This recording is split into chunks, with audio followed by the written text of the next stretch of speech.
Boys, girls, all my trombones out there, welcome back to Elder Robert. It's Joe, and I'm talking the mid-season finale of Flash, the present. This episode was a present because this episode was a fantastic culmination of what we've seen so far in season 3, and a nice little introduction to what we will get for the latter half of season 3. We saw the return of Jay Garrick, which was great. I love him in this role as the mentor. I think it's perfect.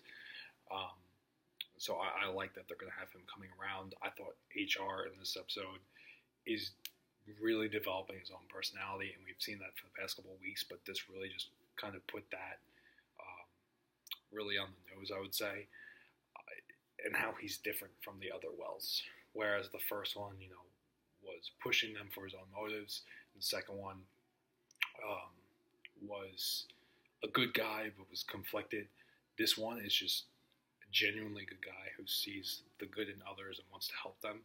And from that aspect, even though this one kind of feels inferior because of how they brought him into the show, I would argue that this version of Wells is the strongest we've seen. And I think really the second half of 3, I'm expecting a lot from this character because I really think he has the potential to be the best Wells we've seen, which is saying a lot because Tom Cavanaugh has played 3 different Wells at this point, primarily, and each very different, and both of the previous ones were fantastic, and I think this one will really be the best. And if he's here past 3, that only remains to be seen, but I'm really enjoying this character of HR right now. Wally is another character that this was a feel-good episode for a lot of characters, and Wally's no exception. Wally finally got that acceptance into the team in his new capacity as Kid Flash, and we saw that towards the end with the crowning of his new suit, which is cool. We all kind of saw that coming. Wally, it's good to see him get that because of his character.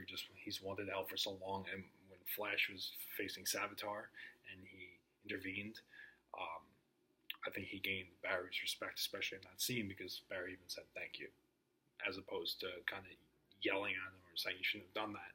And I think that was kind of the point of acceptance for Barry when it comes to Wally.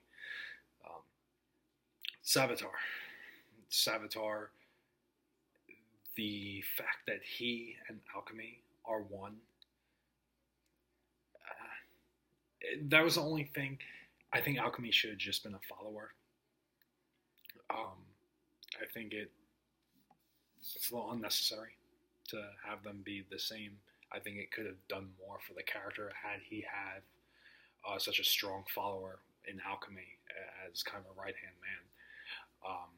However, although I do say that's really my main negative, is that they wound up making Alchemy and Savitar 2 different entities.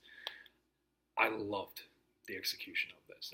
I thought you really have to give them credit for this. The writing for this episode, especially when it comes to that aspect, they really went all out here.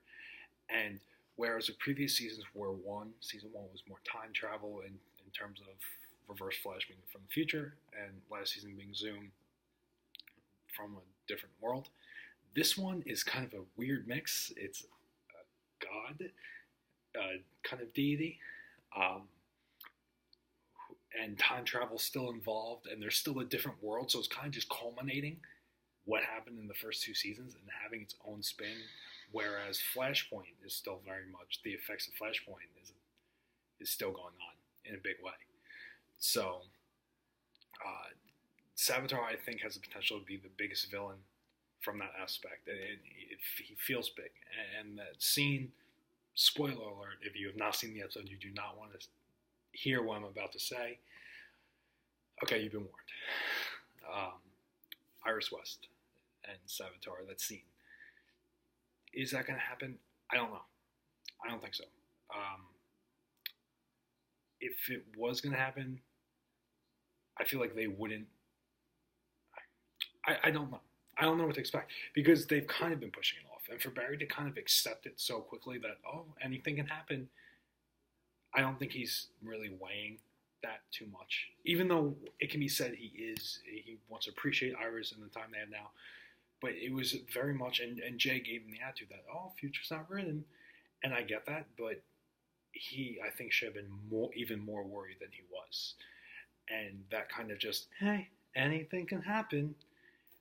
I think that attitude was kind of, this early, was the wrong attitude to take. It kind of took away the severity of the scene. Because I thought that was a great hook for the ending of this half of the season. And that kind of just, it gave you the hook, but then took back a little bit. It's like, maybe, anything can happen. So I don't know. Do I think it's gonna happen? No, but I don't think they should have done that. And then Julian, I thought, like I said, this episode was great for a lot of characters, making them more endearing, and definitely for Julian here. He's come a long way this half of the season, and he's a character that at this point you feel bad for him, and really it goes a lot to Tom Felton because he can play that type of character. We saw that with Malfoy, where you hated him in the beginning, but as it starts to go on, you really want to like him. He really is an endearing, charismatic guy, and you really want to like the character. And when he comes in at the end, I think that did a lot, and I'm hoping he stays on in some capacity, in a good capacity on the team. Because I really feel like he can be a strong addition, especially since they are talking about one of these characters possibly being killed off. I did like that drop by Savitar with one of you will die, one of you will turn, his spiel. I thought that was a great hook for the latter half of season 3. That's pretty much all I'm going to say, though. So this is the last Flash review until, I believe, January 24th, they said. So let me know what you guys thought about not only this episode of Flash, but really the first half of season 3A. It started with Flashpoint, and Flashpoint's been a big point of the season. So I think it's been a very strong season, very strong episode. I think they really built nicely. I thought the season in its entirety up to this point has built very, very well, and I'm expecting great things to happen for 3B.